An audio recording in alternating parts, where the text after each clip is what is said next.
një femëri as pak e lehtë. Na trego pak për atë periudhë. Sa herë që filloj e ceke këtë pjesë pak a shumë emocionona, po filloj, one si fëmijë domethënë, nuk kam që ceke edhe të nuk kalu një fëmijëri si këtë fëmijë tjerë që kam pas gëzim, kam pas komplet familjen afër, kam pas atë harmoninë e shtëpisë që gjithçka u kanë mos e perfekte. Mami jam, kur ka njoftu babin tem, si çdo çift që fillon bashkëjetesë, ka mendu që deri në vdekjen bashk. Për fat keq ajo nuk vazhdoi.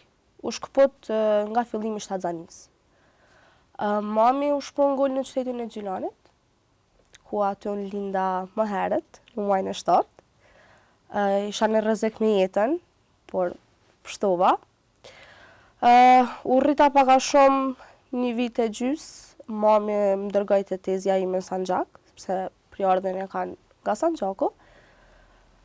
Aty isha shumë e lumtur më të them se kisha antar tjerë. Sa do që mamin pak a shumë nuk e kisha afër se ishte në stop lëvizje, jashtë vendit për punë. Kur u kthyi mami në Kosovë, morr në qytetin e Ferizajit, ku aty filloi biznesin e saj në gastronomi. Aty ka qenë ndryshimi i jetës në 360 shkallë. Fillova shkollën, aty më them që mbeta pa fjalë, filloj bullizmi, me pretekste jetime, se ki babën, te ki nanën ashtu kështu, domethënë çdo lloj fjalë më të keqe që ekziston e kam dëgjuar me vesh me. Po njëkohësisht edhe i kom përbi.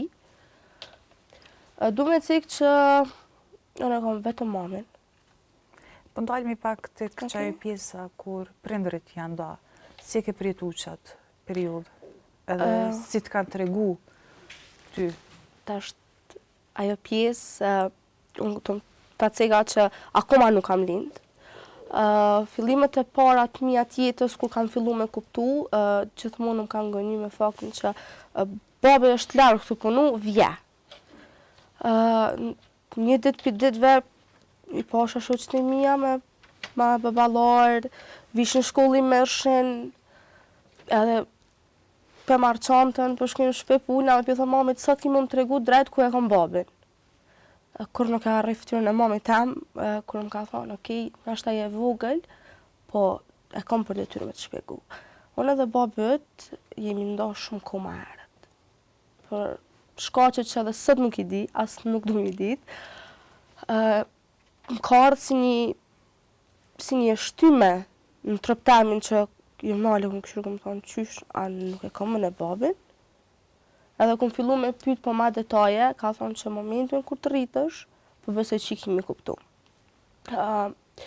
Normal që mungesa e një gjinis ma shkollore në jetën tem më kanë për babajnë. Se herë që u rrëzojsha, ose se herë që kisha një problem, ose diçka, të isha ti shkon babi afër meje. Ose mami, kur nuk mu i ke diçka mu më kry, thësha, po ti shkon babi.